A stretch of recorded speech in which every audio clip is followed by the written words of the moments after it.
বরগুনার আমতলী উপজেলায় আদালতের প্রধান প্রবেশপথেই দাঁড়িয়ে আছে অর্ধশত বছরের পুরনো দুইটি পরিত্যক্ত ভবন। এই ভবন দুটি এখন যেন মৃত্যু ফাঁদে পরিণত হয়েছে। প্রতিদিন আমতলী ও তালতলী দুই উপজেলার প্রায় 20,000 বিচার প্রার্থী, আইনজীবী ও সাধারণ মানুষ জীবনের ঝুঁকি নিয়ে চলাচল করছেন এই পথ দিয়ে। বরগুনার আমতলী উপজেলা সিনিয়র জুডিশিয়াল ম্যাজিস্ট্রেট আদালতের সামনে দাঁড়িয়ে থাকা দুটি দ্বিতল ভবন এখন চরম ঝুঁকিপূর্ণ অবস্থায় রয়েছে।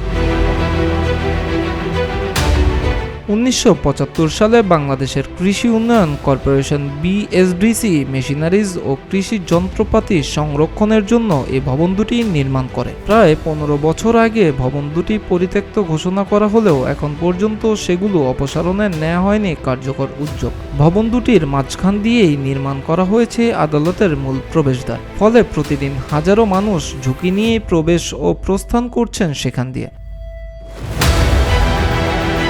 দেয়াল থেকে ইট, পাথর ও বিম খসে পড়েছে, চারদিকে জন্মেছে পরগাছা। ভবন দুটি এখন ভুতুড়ে ও বিপজ্জনক রূপ ধারণ করেছে। যে কোনো সময় ধসে পড়ে বড় ধরনের দুর্ঘটনা ঘটতে পারে বলে আশঙ্কা করছেন সংশ্লিষ্টরা। আদালতে আসা বিচার প্রার্থী জানান, প্রতিদিন জীবনের ঝুঁকি নিয়ে আদালতে আসতে হয়, দ্রুত ভবন দুটি অপসারণ করা উচিত।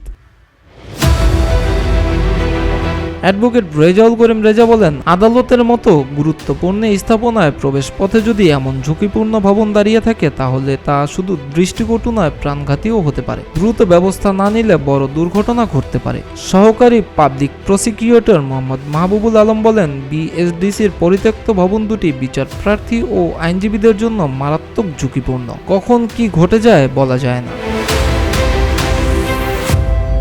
ইতিমধ্যে আদালত কর্তৃপক্ষ থেকে বাংলাদেশ কৃষি উন্নয়ন কর্পোরেশনের সংশ্লিষ্ট দপ্তরে চিঠি পাঠানো হয়েছে। চিঠিতে জরুরি ভিত্তিতে বিধি মোতাবেক ভবন দুটি অপসারণের প্রয়োজনীয় ব্যবস্থা গ্রহণের অনুরোধ জানানো হয়েছে। তবে এ বিষয়ে বিএসডিসির আমতলীর উপজেলার উপসহকারী প্রকৌশলী সৈয়দ মুহাইমিনুল ইসলাম ক্যামেরার সামনে কথা বলতে রাজি হননি।